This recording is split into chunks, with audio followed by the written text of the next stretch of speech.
ketika saya jadi DKC Kota Bandung, Hadirin Home, karismatik, Atika, rancingan, ngapain? Pertanyaannya gitu ngapain? Baju orang bingung, ya profesor teh kumaha? Panar teh. Ternyata Kak Iip ini juga dulu udunan ya Kak. Oh.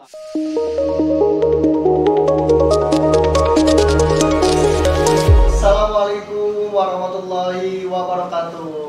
Halo kakak-kakak sekalian, penegak pandega yang ada di Jawa Barat. Kali ini DKD Jawa Barat akan mempersembahkan Podscot, yang mana Podscot ini adalah suatu hal yang luar biasa. Pada kali ini saya sudah ditemani dengan Kak Haji Iip. Sehat Kak? Alhamdulillah, Nur. Kak Haji ini adalah Kepala Badan Kesatuan Bangsa dan Politik Provinsi Jawa Barat, ya. Juga Wakil Ketua Humas dan Media Sosial di Polda Jabar. Kak, kita ngobrol-ngobrol santai nih, boleh ya? Ya. Oke.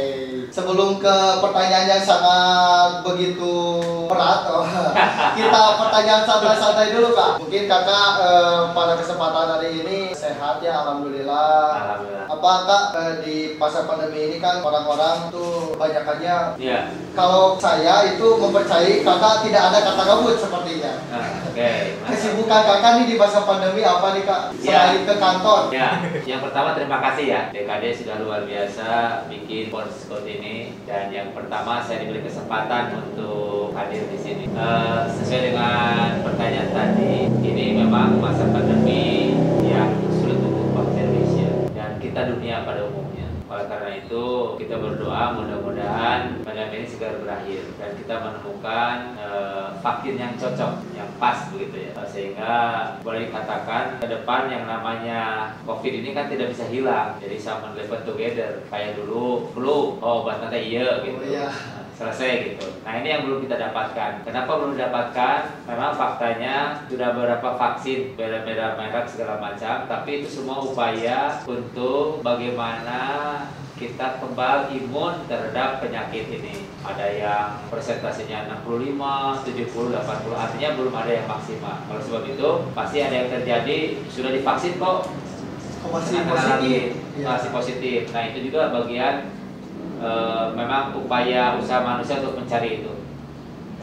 Oleh sebab itu saya mengharapkan pendengar-pendengar Jawa Barat, teman-teman pramuka, siapapun yang mendengar podcast ini, ikuti petunjuk pemerintah. Pemerintah pasti mencari yang terbaik, mencari yang teraman, mencari yang menyamankan untuk semuanya. Memang ini pekerjaan yang sangat berat tapi mulia. Bagaimana perintah pemerintah untuk 6M misalnya, yang kita lakukan bersama, karena itu bagian daripada upaya-upaya untuk menghindari. Hari ini kita dengar bersama dan kita laksanakan bersama ada PPKM darurat. Itu salah satu upaya pemerintah untuk memutus rantai itu sehingga tidak menyebar. Apalagi sekarang sudah terkonfirmasi bahwa variannya Delta, artinya di udara. Jadi poin pentingnya, pertama bersyukur kita bisa melalui virtual melaksanakan ini. Yang kedua, mari kita jaga imunitas kesehatan kita masing-masing.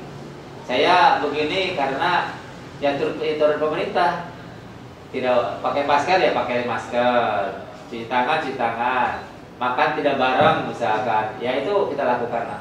Terus sebelum berangkat, saya nitip pertama madu, vitamin, itu sudah semuanya yang wajib tiap hari. Sudah masuk ke adaptasi kebiasaan baru ya Kak. Yang kedua, pulang kantor, kalau boleh saya menyarankan, dan saya lakukan di keluarga saya, sebelum masuk ke rumah, masuk kamar mandi dulu. Sebelum ketemu orang rumah, kamar mandi dulu. Sebelum cepat cipiki dulu. Ya, pokoknya tong cipika-cipiki, salaman, harus masuk kamar mandi, ganti baju, baru. Demi keamanan bersama. Jadi begitu sangat berat ya Kak menyesuaikan kehidupan yang semulanya kita bebas, jauh dari cuci tangan. Mungkin dulu juga cuci tangan selalu dikembangkan oleh pemerintah. Namun kan sekarang menjadi tren di adaptasi kebiasaan baru. Harus cuci tangan dulu, harus bawa hand sanitizer, pakai masker dan lain-lain. Ini pemaksaan yang bagus. Iya. demi kesehatan. Oke, alhamdulillah. Mungkin jadi di masa pandemi ini tetap sibuk ya Kak? Ya, Masih banyak kegiatan, tapi virtual gitu ya, Oke. virtual. Ya, tapi Ya. tidak menutup kemungkinan untuk terus menebar kebaikan kepada teman-teman yang ada di Jawa Barat khususnya. Tuh. Nah, Betul. mungkin Kak belum banyak tahu nih teman-teman di penegakan Liga Jawa Barat ini Oke. sejarah kepramukaan Kakak nih. Kakak tuh karir pramukanya dari mana dulu sampai sekarang ada di kuartir daerah? Ya, terima kasih. Saya masuk Pramu sejak siaga. Siaga? Ya. Jadi dari SD. Saya masuk SD itu tahun 71. Sudah lahir belum? Belum. Kayaknya belum nikah orang tua saya juga. Berarti orang sekolotnya. Oh, tapi tidak beda gayanya, masih milenial kalau kata sekarang. Jadi saya dari siaga, kemudian Penggalang tahun 77 itu ada Jambore Nasional di Sibolangit. Tapi saya tidak jadi berangkat karena satu hal, akhirnya saya ikut Jamnas. Kemudian penegak di Kota Bandung dan saya aktif di DKC. Aktif juga di DKC. DKC Kota Bandung 2 periode. Zamannya Kak Dede Mariana almarhum. Kemudian dari situ diangkat jadi andalan Kuartir Cabang Kota Bandung. Terus pembantu andalan di Kuarda Jabar. Dulu ada pembantu andalan. Pembantu andalan. Ada pembantu andalan, PB namanya dulu. Kemudian jadi andalan. Dan sampai hari ini tahun 2021 saya sudah menjadi wakil ketua di Kuartir dari Jawa Barat. Jadi memang pramuka asli ya Bang. Oh, ada pramuka tulen, ada pramuka non tulen. Berarti Kakak ini mengikuti jenjang-jenjang dari siaga, penggalang, penegak sampai ke pembantu dulu ya, pembantu Ya, ada pembantu andalan dulu ya. Pembantu andalan dulu. Ya. Berarti sudah benar-benar pramuka banget gitu ya kan? Ya. Alhamdulillah. Kalau dari tahun 70 akhirnya 2021 berarti seberapa tahun tak? Jadi 50 tahun. 50 tahun. Ada. Separuh kehidupan sudah menjadi pramuka. Luar biasa ya Kak. Oke, dan sekarang pun berdinas di Badan Kesatuan Bangsa dan Politik. Ya, alhamdulillah luar biasa. Nah, ini juga Dek jujur aja saya itu merasa dibesarkan dan didewasakan oleh pramuka. Saya dulu itu tidak bermimpi bisa menjadi kepala dinas. Tidak ada angan-angan mau jadi ini, mau jadi ini. Nggak juga Pak, tapi jalani aja hidup ini. Pramuka kan dengan sikap karakter disiplin, jujur, atau yang tertuang di dasar dharma itu, jalani aja.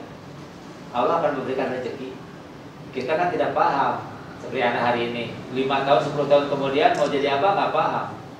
Tapi ketika kita berbuat baik, kembali kepada moral judgment, bahwa setiap manusia itu diberi karakter, diberi sifat baik, buruk, benar, salah, haram, halal. Tinggal kita memilih mana yang kita lakukan. Ketika di jalur yang benar, baik, benar, halal, insya Allah ada ganjaran dari Allah. Itu aja. Apa yang ditanam itu yang kita tuai, betul ya Kak. Karena yang namanya proses itu tidak akan mengkhianati hasil. Ya, mantap. Mungkin Kakak juga dulu sebelum seperti ini pernah makan di tanah dulu, mungkin bukan di tanah sih, lebih ke di apa ya Kak, kalau pramuka tuh daun cau mungkin ya. Kalau bahasa Jerman itu daun cau Kak. Yalah sama dengan kalian sekarang DKD DKC di semua kabupaten kota. Jadi bagaimana ketika ada sebuah kegiatan kita sampai menginap-inap bermalam-malam dengan kondisi keuangan yang sangat minim ya. Sangat. Akhirnya makan barengan. Berarti pernah merasakan ya Kak ketika tidak punya uang itu rasa down di bawah sekali gitu. Kita tuh mau jadi apa sih di pramuka gitu, sampai makan juga sedih sekali gitu. Tapi alhamdulillah sekarang ya Kak. Itulah Kang. Justru ujiannya di situ. Ketika Saya baru kita paham hari ini. dengan segala keterbatasan, dengan segala yang sangat minimal, tapi kita survive. Itulah ujiannya. Makanya hari ini kita bisa memetik hasilnya. Jadi saya juga punya uang berapa?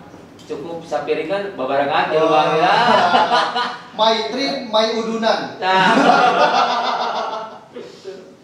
Benar. Berat, ternyata Kak Iip ini juga dulu udunan ya Kak? Oh, pengalaman Pak, pengalaman. Power Saya, udunan. Ya. Ternyata bagi kakak-kakak pedagang Pandega sekarang yang di Dewan Kerja itu udunan, jangan khawatir. Harus punya mimpi. Ya. Ternyata Kak Iip juga ini sekarang menjadi kepala badan ya. Kepala badan luar biasa ternyata. Alhamdulillah ya Kak, perjalanan panjang ya. Tidak menutup kemungkinan kedepannya akan sukses juga. Amin. Nah, kita ini Kak sudah masuk nih ke pertanyaan-pertanyaan. Oke, siap. Ya. Terlalu banyak sekali pembahasan tentang kepemimpinan ya. gitu ya Kak. Ya, Tapi saya ingin ngobrol dengan kakak ini tentang kepemimpinan yang berbeda nih Kak. Ya. Yang berciri khasan Jawa Barat. Nah, ya. Bagi kakak nih ya, arti definisi pemimpin itu apa gitu Kak? Ya, banyak ya. Boleh mempersepsikan, boleh punya ide sendiri. Tapi bagi saya, seorang pemimpin adalah seorang yang dipercaya dan bisa melaksanakan amanah dan bisa membawa orang lain menjadi ke arah yang lebih baik. Itu konsep pemimpin bagi saya pribadi. Berarti konsep awalnya kepercayaan. Percaya. Karena menjaga kepercayaan itu adalah suatu hal yang sangat berat gitu ya. Ya, karena kan kita dipercaya oleh yang lain. Saya ditunjuk oleh yang lain, saya dipercaya.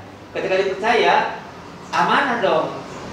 Nah, kemudian setelah amanah, bawa teman-teman kita semua ini ke arah yang lebih baik, lebih bagus dan sebagainya. Itulah pemimpin. Karena membawa kepentingan bersama ya namanya. Iya. Mau pahit, mau manis, ya pemimpin harus seperti itu. Keputusannya dipakai.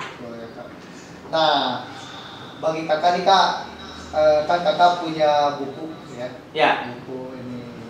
Kita bahas buku itu dulu aja Kak. Boleh. boleh. Buku yang katanya itu ada kepemimpinan yang berkhasan Sunda dan Jawa Barat. Oke. Ya. Kalau boleh saya cerita awal dulu ya. Silakan Kak. Kenapa saya membuat buku tentang kepemimpinan Sunda?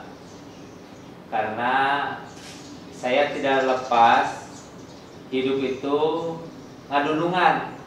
Ngadulungan itu artinya dulungan itu apa ya? Atasan. Dan saya 14 tahun jadi ajudan. Dulu. 7 kakanwil yang saya jalani sebagai ajudan. Artinya langsung dengan pimpinan. Jadi itu pembelajaran juga. Tapi poin penting ketika membuat buku ini, sesungguhnya ketika saya ditugaskan oleh Pemprov Jabar untuk summer school di Perancis. Ya. Jadi summer school ini disekolahkan tentang kepemimpinan. Ya. Dan ini berulang kemudian di Jerman, kemudian di Swedia gitu. Nah, di Eropa pokoknya namanya. Nah, yang paling berkesan adalah di Perancis. Saya disekolahkan di Grenoble University. Ya. Jadi dalam istilahnya summer school, sekolah musim winter itu, summer, hampir berapa lama ya? Selama sebulan, di bulan Desember itu, ya sebulan. Jadi mempelajari tentang kepemimpinan, tipe kepemimpinan, karakter pemimpinan sedunia. Ya, gitu ya. Jadi seluruh pemimpin di dunia itu dipelajari gitu. Ya, dipelajari karakternya dan lain-lain. Segala macam. Dan yang ngajarnya itu dari perguruan tinggi atau universitas itu, Grenoble. Yang menjadi tantangan saya ketika ilmu itu sudah kami dapat, sudah kami terima, istilah nama wisudaan lah. Wah, ya. Sudah perpisahan. karena diakhiri dengan penyerahan sertifikat kan. Nah, di akhir itu ada seorang profesor emeritus ya, senior, dia diberi kesempatan untuk speak, ya diberi waktu untuk bicara. Itu yang saya membuat terkesima dan termotivasi membuat buku ini. Jadi lamun di bahasa Indonesia kan mah kieu cek si profesor teh. Ngapain kain belajar ilmu kepemimpinan sampai jauh ke sini? Itu dia bilang. Iya. Terus mempelajari tipe pemimpin, mempelajari itu segala macam. Ngapain? Pertanyaannya gitu ngapain? Bari jeung urang bingung. Ya profesor teh kumaha? Pan teh jauh-jauh teh diajar. Tapi dia membalikkan, ngapain? Karena dia punya pendapat.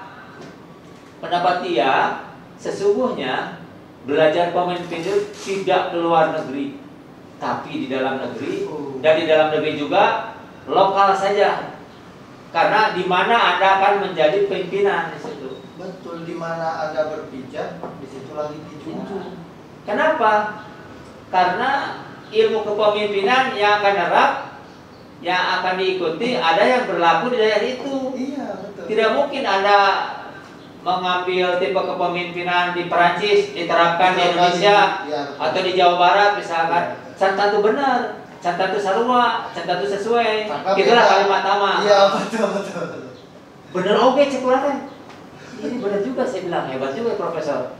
Jadi yang paling penting adalah dalami, kaji, kemudian ungkap tipe karakter pemimpinan yang berada di lokal wisdom itu, kearifan lokal. Jadi eta teh kalimat itu terus saya teh sambil pulang ke Indonesia terngiang-ngiang gitu. Sambil pulang ke Indonesia tuh benar juga ya kira-kira. Benar juga gitu. Nah baru kaidean setahun kemudian saya mencoba menulis-nulis. Nah ketika menulis mulailah bikin kerangka pikir. Kemudian yang pertama saya harus mencari sebagai triangulasinya, sebagai pedomannya. Saya harus mulai dari mana? Nah, saya berpikir karena kearifan lokal, nah Jawa Barat atau suku Sunda pasti baheula aya pemerintahan. Iya. Pemerintahan baheula berarti kerajaan. Ketika bicara kerajaan, berarti bicara sejarah historis. Makanya yang pertama saya cari adalah seorang profesor yang ngerti sejarah Jawa Barat. Dan akhirnya saya datang ke Unpad, ketemulah dengan Profesor Nina Lubis. Nah, beliaulah yang memberikan arah-arahan dan secara khusus saya kuliah dengan beliau untuk materi itu. Jadi banyak sekali ilmu yang diberikan oleh Pak itu. Dan itulah titik awal saya memulai untuk mempelajari dan membuat buku itu. Nah, ternyata setelah didalami, dibaca secara literatur, kerajaan di Sunda di Jawa Barat itu sudah ada dari tahun 130 sampai 1620, mulai Salahkan Nagara sampai Sumedang Larang. Jadi kerajaan berakhir di Jawa Barat itu 1620. Karena apa? Setelah itu kan Belanda masuk ya. merubah kerajaan menjadi kabupatian. Jadi secara konsep yang namanya kerajaan berakhir di 1620.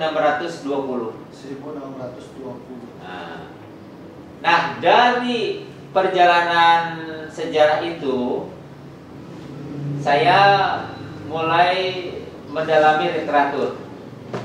Ternyata saya mendapatkan pada satu titik, satu masa, satu periode, satu dekade itu ada raja pemerintahan yang Kreta Yuga, istilah sudah Kreta Yuga. Namun Kreta Yuga itu masa keemasan. Masa keemasannya, masa kejayaan. Jadi saya melihat di periode 1479 sampai 1570. Nah, di Jawa Barat itu dibagi 3 zonasi: Barat, Tengah, dan Timur. Nah, di periode tahun itu ada 3 raja di 3 zonasi itu. Paling barat wilayah Banten lah, ya.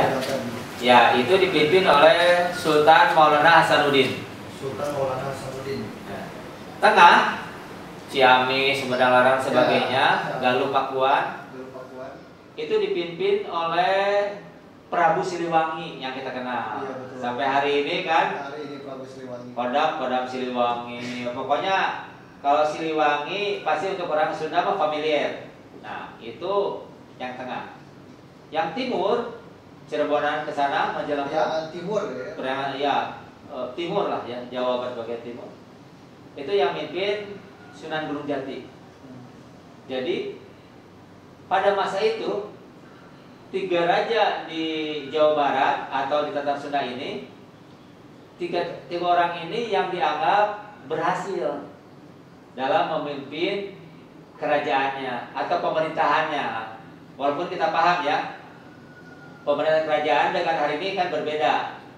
Kalau dulu mah eksekutif, legislatif, legislatif, kuraja we. Kalau sekarang dibagi trias politika. Tapi saya melihat, saya dari tipologi karakter kepemimpinan dari 3 raja ini.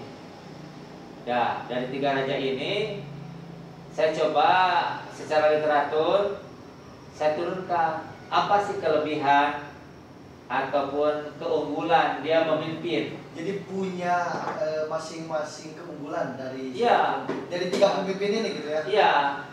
Dan saya pelajari, saya baca literatur karena hanya itu aja yang ada. Kemudian saya coba konfirmasi. Konfirmasi itu adalah misalkan Hasanuddin. Saya datanglah ke wilayah Banten mencari info, mencari fakta. Sampai saya datang ke Banten Meriset. iya. Sampai ke Cibeo, Cikesik. Nah, sampai ketemu Jaro, Puun, itu diskusi aja versi dia. Karena itu menguatkan hasil riset saya nantinya. Sampai ada kepastian, keyakinan saya pribadi untuk menuliskan tipe kepemimpinan Hasanuddin. Udah gitu, yang di tengah nih, Prabu Siliwangi. Prabu Siliwangi saat itu di mana berdiamnya kerajaannya. Saya datang ke Ciamis, ya. Saya hadir ke Astana Gede Kawali karena di sana ada banyak prasasti. Peninggalannya fisiknya ada. Ya, oke. Kemudian dari situ saya juga ke Sumedang Larang, konsultasi, nanya segala macam. Nah, kemudian dari situ ke Cirebon. Saya juga datang ke Sunan. Ya. Artinya ke sultannya izin untuk ziarah ke makam agar ketemu dengan Kuncen. Ya. Saya diberi kesempatan bisa masuk sampai ke bukit paling tertinggi di mana makam Sunan Gunung Jati berada. Ketemu dengan Kuncen, diskusi, dialog dengan para cerik pandainya lah. Bagaimana tipe keperjalanan seperti itu. Nah, jadi 3 raja ini saya pelajari secara literatur, datang kepada orang-orang tertentu yang paham versi mereka, kemudian diturunkan tipe kepemimpinan seperti apa. Nah, setelah diturunkan, baru saya sandingkan dengan buku-buku yang memang menulis tentang kepemimpinan. Ada tentang kepemimpinan, tapi buku lama. Ya, balance gak gitu. Di balance ya. Jadi saya lihat, pelajari dari tulisan dari Amanat Galunggung di abad ke-15. Kemudian saya lihat dari Sang Hyang Siksa Kandang Karsian SSKK yang dibuat 1518. Kemudian saya lihat dari buku tulisan Sang Hyang Hayu.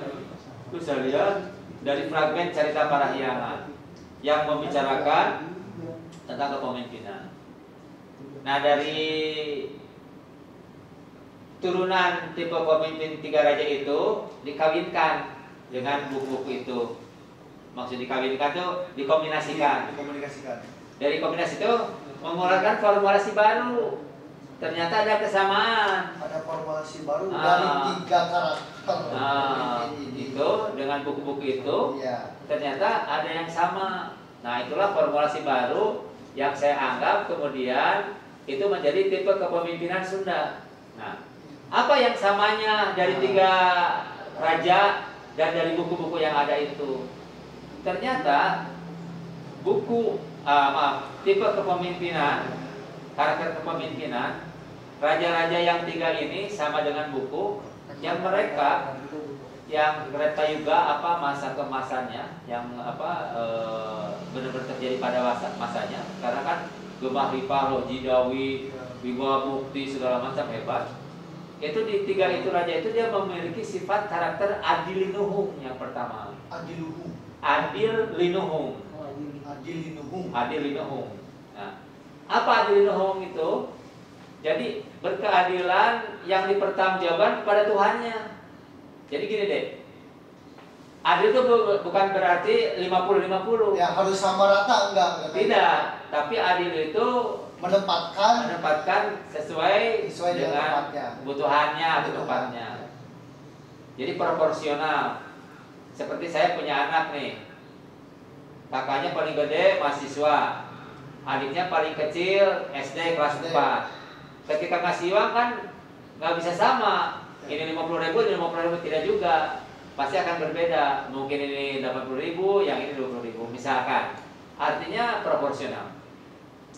Yang kedua, tipe karakternya itu 3 raja ini sama. Dia punya kewibawaan atau karismatik.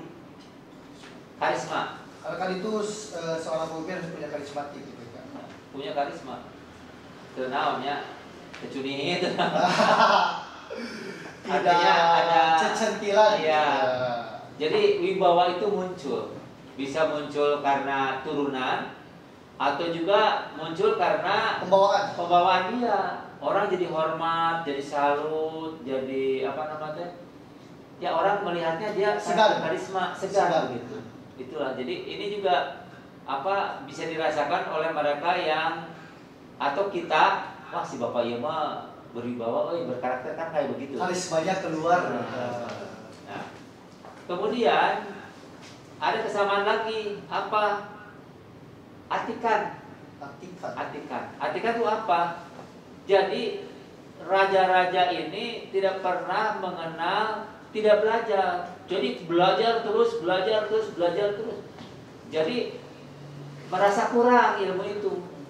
Tapi belajar itu tidak seperti hari ini ya. Kalau hari ini kan jelas bisa diukur. SD, SMP, SMA, S1, S2, S3.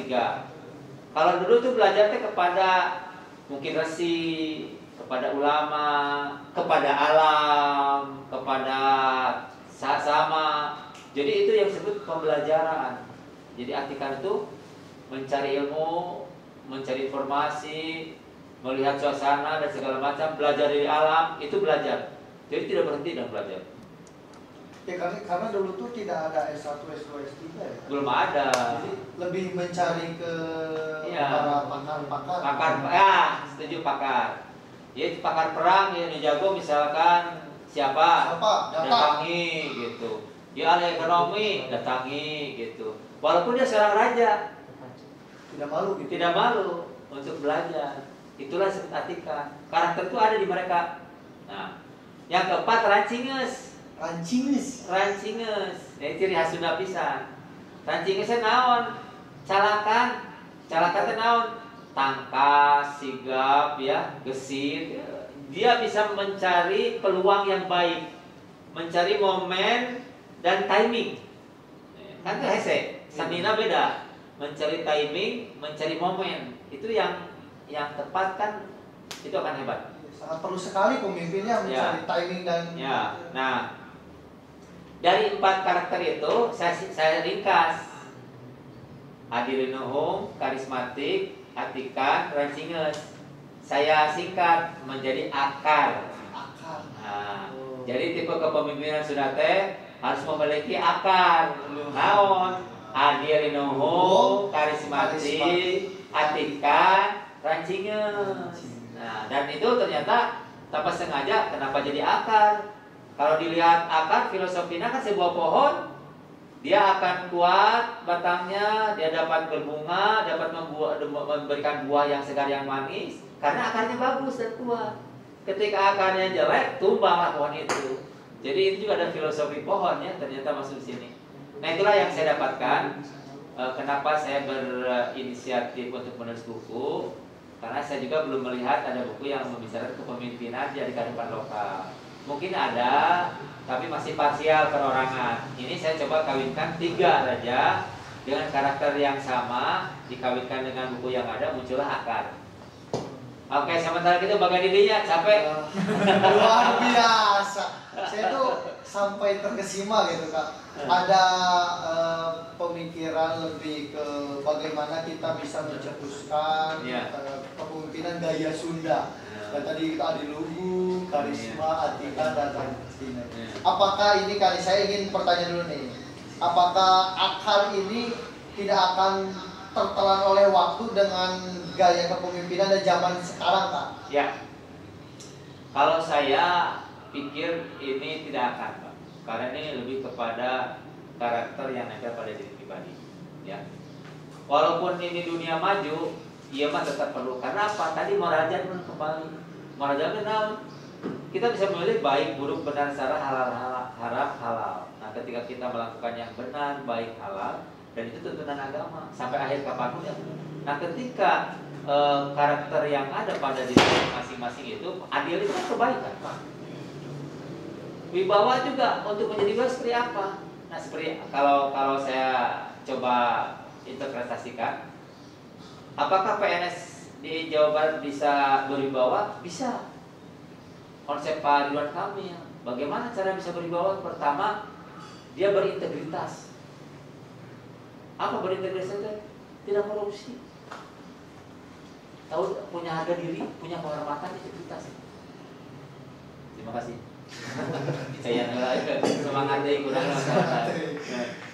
integritas yang pertama. Yang kedua kata Pak Gubernur apa? Profesional. Jadi ASN itu ya harus profesional, harus mencoba mengembangkan keilmuannya, memberikan kemudahan kepada masyarakatnya. Jadi itu akan membuat dia profesional. Yang ketiga, melayani sepenuh hati. Makanya Jabar juara lahir batin eta. Nah, itu akan menjadi seorang PNS bisa berwibawa. Tilu hal integritas, profesional, melayani. Ya, karena kan tidak semua ya Kak, tidak semua bisa mengimplementasikan hal-hal seperti itu. Ya.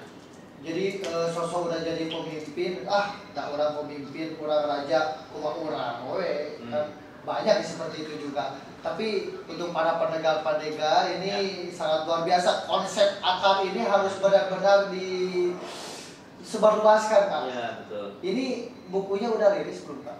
Ya, buku ini sedang proses cetakan. Jadi saya sekalian aja ada promosi nih, adik-adik. Ya, silakan Kak.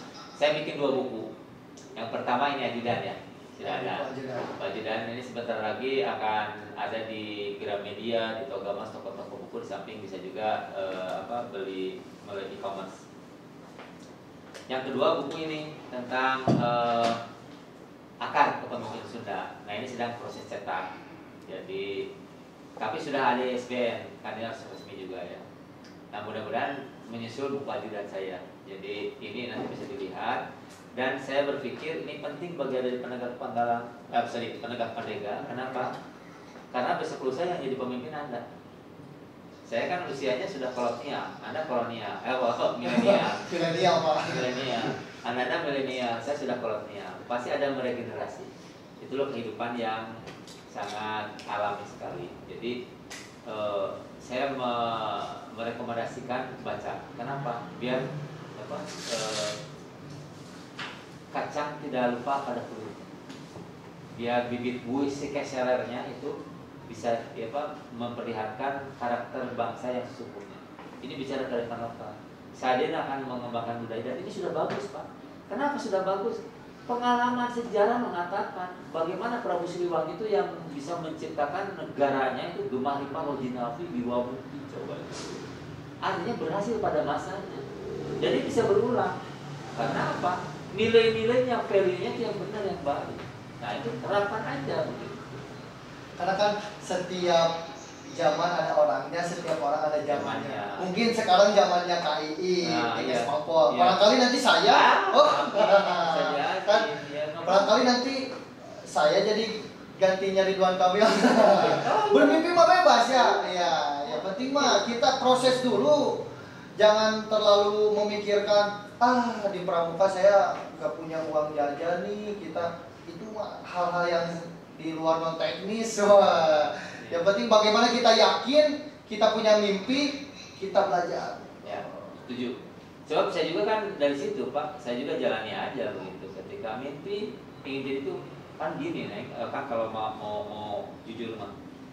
Ketika saya jadi KC Kota Bandung itu langganan dari Pemda Jabar itu pasti saya di DKC karena saya pegang unit protokol. Di protokol dulu saya itu unit protokol.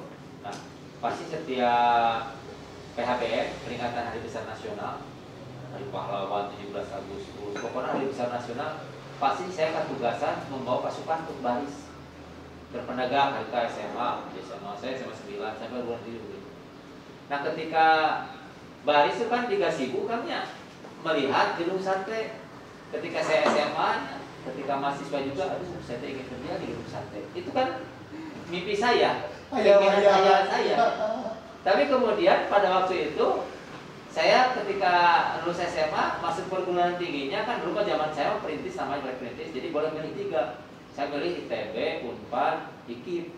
Kata dari mana di IKIP? Artinya ketika masuk IKIP mau bisa gawe di pemerintah karena yang guru sayanya. Iya, pendidikan nggak bisa. Matilah harapan saya saat itu kan. Saat itu ya. Saat itu. Dan benar kemudian saya jadi guru, jadi kepala sekolah dan sebagainya. Nah, tapi kan dunia itu berputar, Pak. Berjalan. Ketika ada otonomi daerah, tiba-tiba yang masuk di Pemda itu tidak saja orang Pemda, bisa saja yang siapapun bisa. Sama ketika jadi bupati wali kota, siapapun bisa. Termasuk saya, tiba-tiba saya diangkat jadi Kabag Humas di Gedung Sate. Coba yang saya impikan sekian tahun yang lalu terjadi. Kabag Humas itu kan kantornya di Gedung Sate, Pak. Yang saya impikan 20 tahun yang lalu begitu ya. Tiba-tiba jadi saya di situ. Dari Kabag Humas, jadi Kabag Rumah Tangga, Karungga kan ngurusin betul-betul Gedung Sate yang saya damba-dambakan. Dari situ kemudian saya di BKD kepegawaian ngurusin ASN gitu. Iya. Jadi open bidding saya jadi biro umum lebih luas lagi ngurusin itu. Masalah utility ke rumah tanggaan. Nah, sekarang saya di Kesbangpol, urusan ideologi politik. Artinya apa? Bermimpi, berharap itu sangat boleh, tapi jalani semuanya. Proses yang akan menentukan itu. Karena kan namanya berorganisasi, namanya berkuliah itu tidak semata-mata hanya untuk kerja ke depan ya Kak. Ya. Karena kan sudah terbukti KAI juga ini dari pendidik. Ya, dari guru saya. Sekarang di pemerintahan. Sekarang di pemerintahan. Teman-teman saya kan masih jadi guru ya, ada yang jadi kepala sekolah. Tapi saya kan sudah di dinas begitu kan. Artinya nasib orang itu berbeda-beda. Setiap orang itu pasti ada takdirnya. Nah, untuk menyebut takdir yang baik itu jalani dengan baik, itu aja. Yang tadi kembali kepada perajaan judgment, kita bisa memilih baik, buruk, benar, salah, halal, halal. Hindari yang buruknya, yang salahnya, yang haramnya. Tapi kita kejar baiknya, benarnya, halalnya. Pasti Allah, semua agama juga mengatakan begitu. Ketika kita berbuat baik, pasti akan menuai yang baik. Karena jangan berkecil harapan teman-teman di penegak ini kan di Dewan Kerja khususnya ya Kak, itu biasanya tuh lulusan SMA Ya. setelah beres sekolah itu ya sudahlah pramuka. Ya saya harap jangan seperti itulah karena masih banyak ilmu-ilmu yang dapat digali di Dewan Kerja atau di kepramukaan. Itu tadi kan, jadi yang namanya Raja Baheula belajar itu bukan berarti S1, S2, S3. Tidak ada sampai pendidikan formal itu. Tapi belajar itu bisa kepada alam. Kepada alam itu apa? Dengan kondisi situasi ini bicara masalah di starter ya, cuaca, dia kehujanan atau pibadayun, itu kan belajar. Kemudian belajar itu tidak dari alam saja, dari teman. Dia lebih, ada teman kita punya kemampuan lebih, kenapa tidak kita belajar? Di satu orang itu segala macam. Nah, ini bicara Dewan Kerja nih, karena saya juga pernah di Dewan Kerja lama. justru kawah canda di mukanya di situ. Kenapa? Dia harus memimpin dirinya sendiri, memilih waktunya diri sendiri. Kan memilih waktu kita urusannya dengan keluarga, Ya, orang tua mungkin ada keluarga, ada asmara, penting masih muda. penting. Dia harus memilih juga, termasuk dia harus memberikan layanan kepada anggotanya. DKD Jawa Barat artinya dia punya pasukan DKC itu dikoordinasikan. Dia juga harus lapor ke DKN. Artinya kan ini secara organisasi kan garis komando, garis lini, garis koordinasi komunikasinya itu kan banyak digawean. Itulah ujiannya, itulah pekerjaannya, dan itulah kawah canda di muka bagi anak-anak penegak dan panitia. Saya salut dan hormat ketika mereka masuk jadi Dewan Kerja. Karena apa? Dia memulai pekerjaan itu dengan itu. Ketimbang yang lain bedakan dengan yang lain, silakan. Pasti akan menonjol lah. Makanya kakak, kita itu harus bersyukur gitu ya, sampai saat ini masih memakai pramuka. Orang lain mah di RSJ. Kan harus bersyukur. Iya, betul. Dan kalau pramuka mah insya Allah calon surga. Amin. Iyalah. Iya, punya dasar dharma. Dasar dharma, iya. Saya masih hafal. Dan ini gini Kang. Ini hebatnya dasar dharma yang bikin ini saya dalami sekarang. Jangankan 10 dharma kita kerjakan ya, 2 dharma aja ya, kita kerjakan sudah ahli surga. Kenapa? Dharma yang pertama, pramuka itu takwa kepada Tuhan Yang Maha Esa. Dharma yang 10, pramuka itu suci dalam pikiran, perkataan, dan perbuatan. Coba, suci dalam pikiran, perkataan, dan perbuatan. Dana itu kan hebat, berat. Namun kita bisa dharmakan. 2 dharma dilaksanakan surga itu mah, insya Allah. Kalau secara itu coba aja. Takwa kepada Tuhan, ketika takwa sebagai orang Islam artinya kan takut. Iya, artinya menjalankan perintah, membuang segala larangannya. Kemudian dalam aplikasinya suci dalam pikiran, perkataan, dan perbuatan. Berat ya. Keren gimana ya pramuka?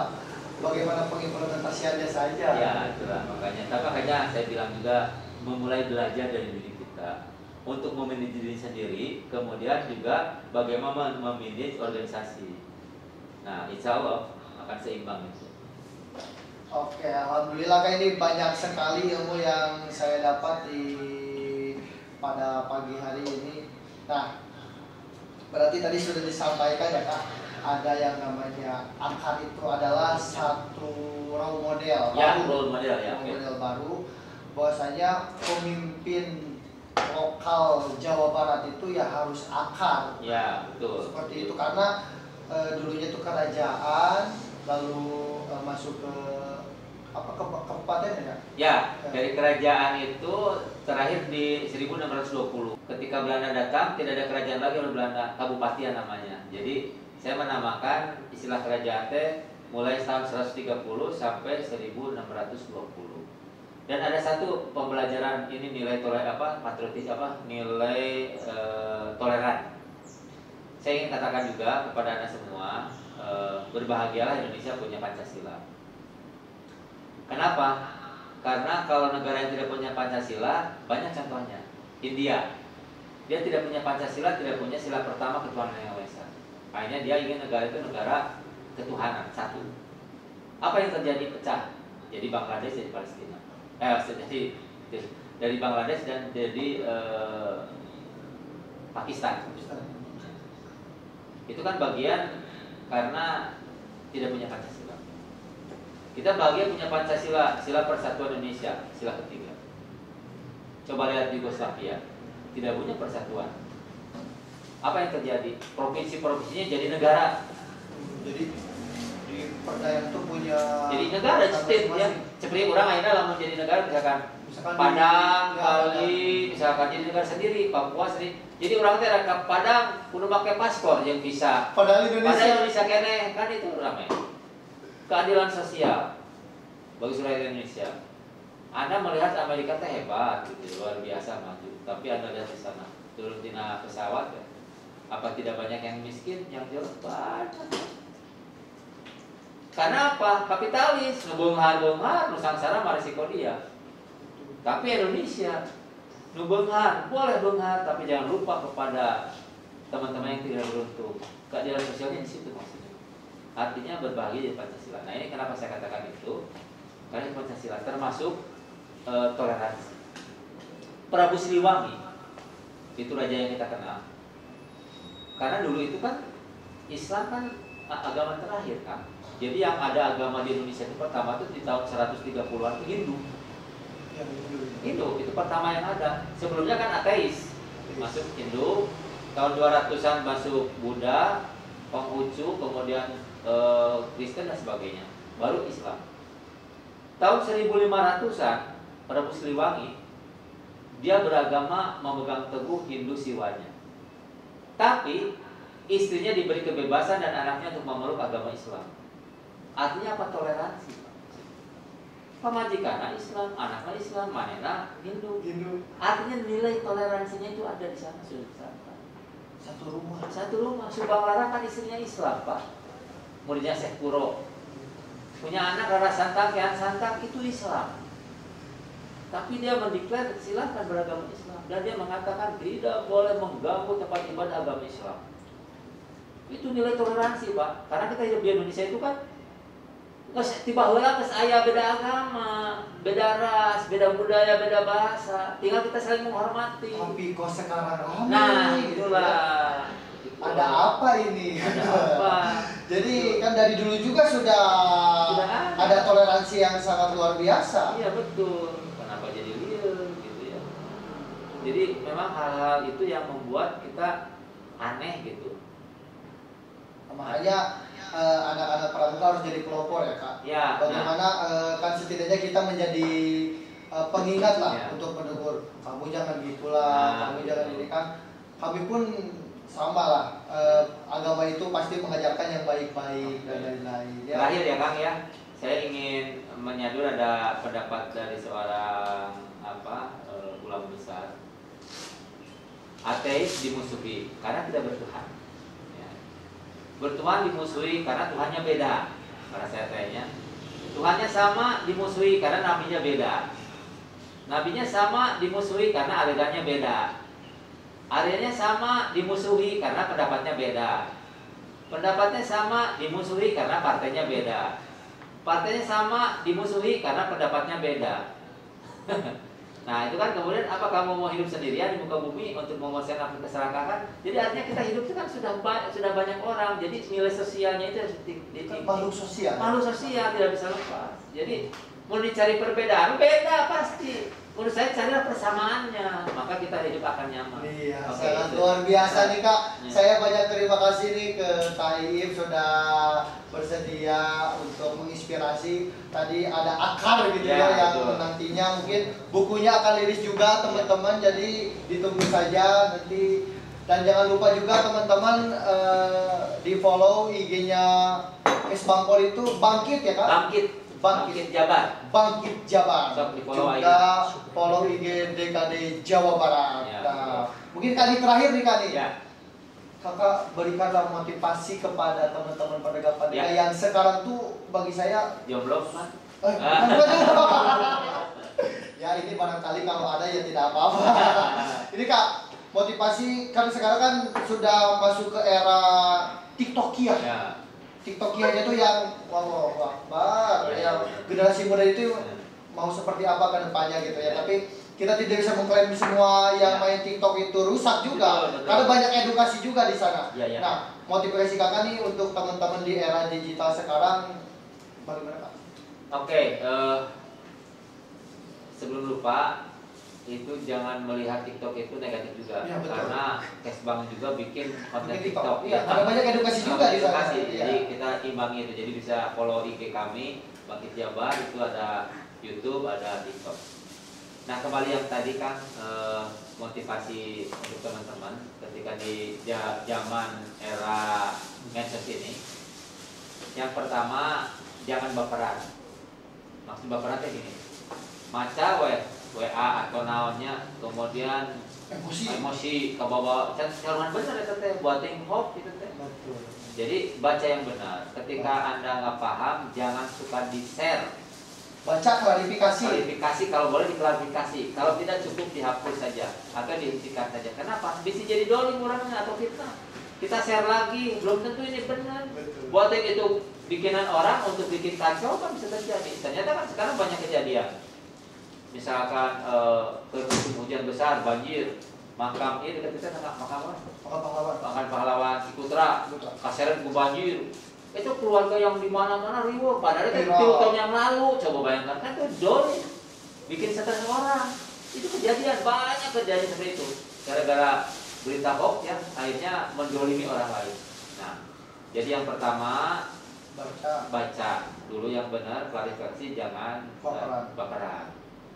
Yang kedua, saya mengajak teman-teman DKC DKD justru melawan itu dengan konten yang benar, yang jujur, yang pasti apa adanya, yang bisa menginspirasi, memotivasi malah. Jangan membuat konten membuat orang emosi. Jangan membuat orang jadi negatif thinking. Sekarang yang lucu-lucu aja. Nah, kalau mau yang nambah imun. Nah, itu gitu. Dan yang ketiga, yang terakhir, tetap kompak dan solid. Karena DKC DKD itu adalah yang saya katakan tadi sebagai kawat di muka. Kita tidak pernah tahu di antara Anda itu nanti ada yang jadi bupati, yang jadi gubernur, dan itu pasti akan ada keterikatan batin. Ada yang berhasil. Nah, yang berhasil bantu yang tidak berhasil, dan manusia itu pasti ada sih. Itu aja, tetap semangat ya. Oke. Terima kasih Kak, sangat luar biasa. Oke teman-teman, banyak sekali kisah inspirasi dan juga trik-trik tentang bagaimana menjadi pemimpin di masa sekarang itu. Terima kasih Kak Ip. Mohon maaf bila ada kata-kata yang salah. Terima kasih teman-teman. Sampai jumpa di kegiatan Postcode selanjutnya. Assalamualaikum warahmatullahi wabarakatuh. Salam Pramuka.